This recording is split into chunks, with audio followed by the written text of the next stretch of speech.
బెంగళూరులోని రామేశ్వరం కేఫ్లో శుక్రవారం bomb blast ఘటన కర్ణాటకలో కలకలం సృష్టించింది.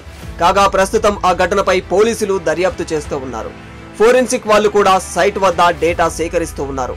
అయితే అనుమానిత వ్యక్తి బాంబు బ్యాగుతో వచ్చి పేలుడు ఘటన జరిగే వరకు మొత్తం 86 నిమిషాల సమయం పట్టినట్లు నిర్ధారణ అయింది.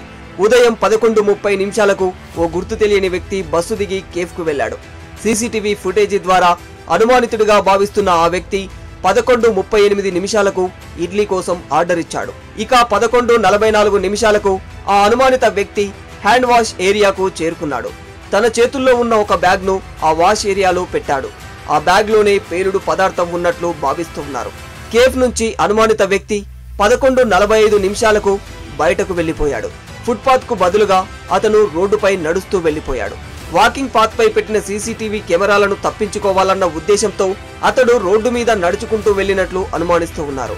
ఇక మధ్యాహ్నం 12:56 నిమిషాలకు రామేశ్వరం కేఫ్ లో బ్లాస్ట్ జరిగింది. దీంతో అక్కడ గందరగోళ పరిస్థితి నెలకొంది. కస్టమర్లు, సిబ్బంది ఉరుకులు పరుగులు పెట్టేశారు.